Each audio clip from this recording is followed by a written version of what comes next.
Today we're going to talk about how to program the WTC DEP-600.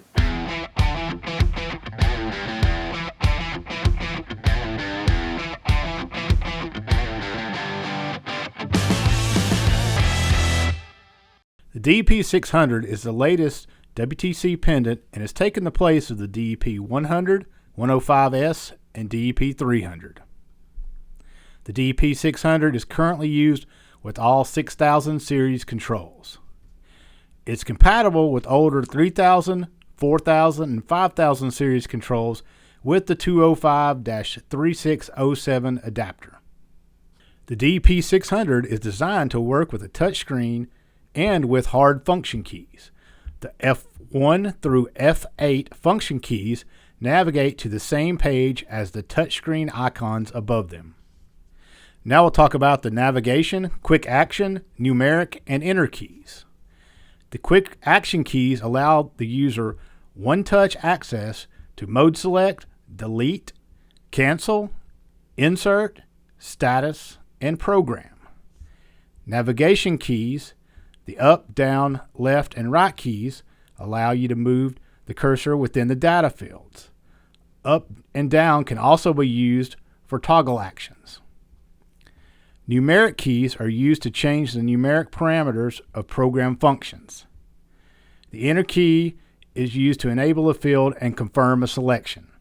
Here are some of the common touchscreen symbols. Go or connect. Go back. Go to the next page. Go back to the previous page. A yellow floppy disk indicates that a change has been made to the parameters. A blue disk indicates the change has been saved. The trash can indicates delete.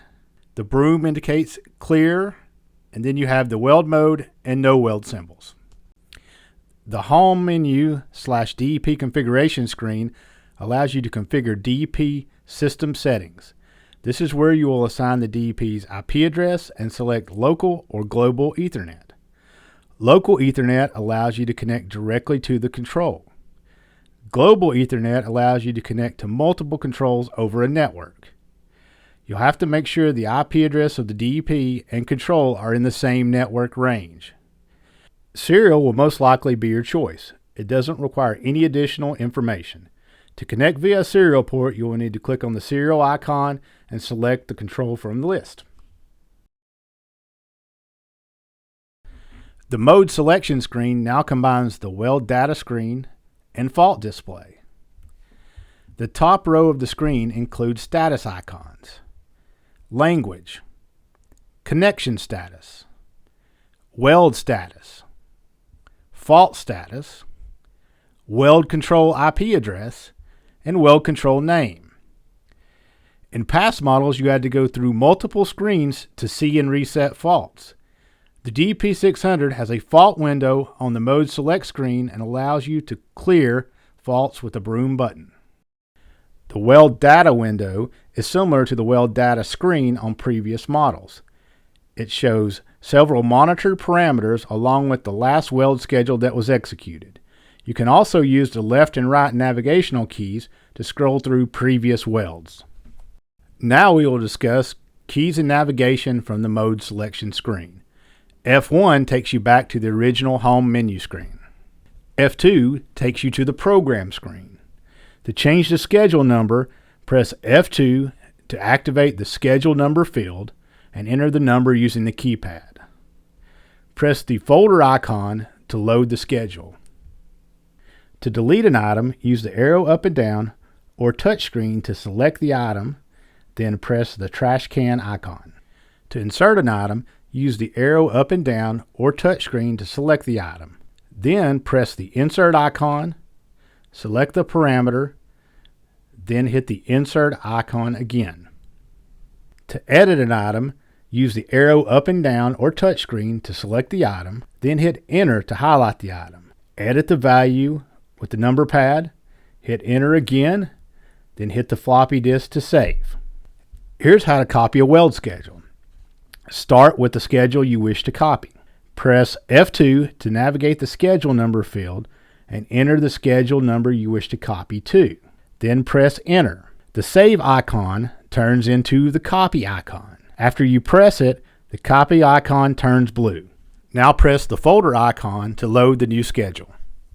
For setup parameters, press F7 or the slide switch icon.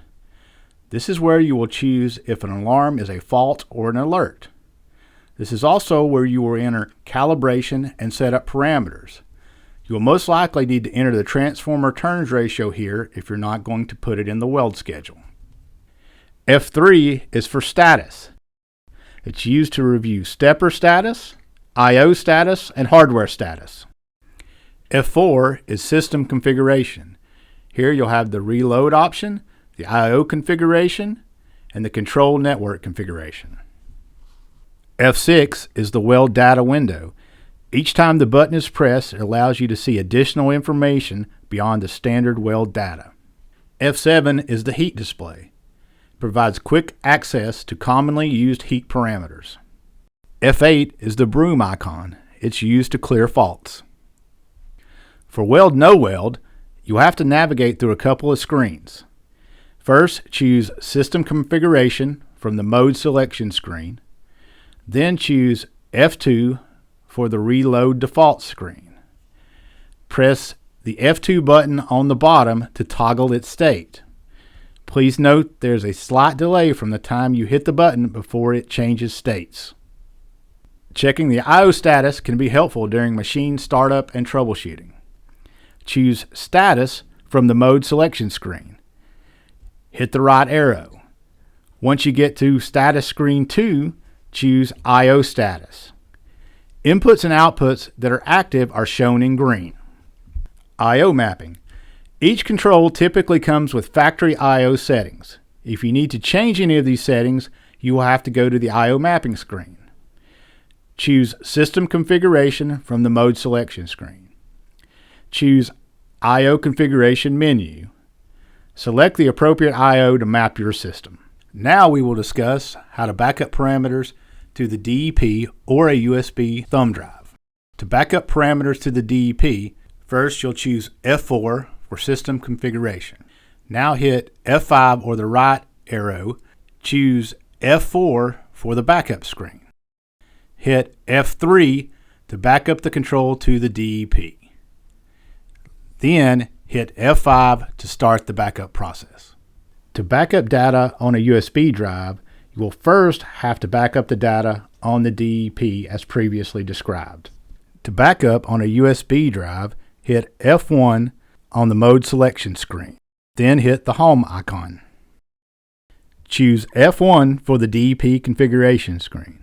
Then choose F4 or the DEP to USB icon.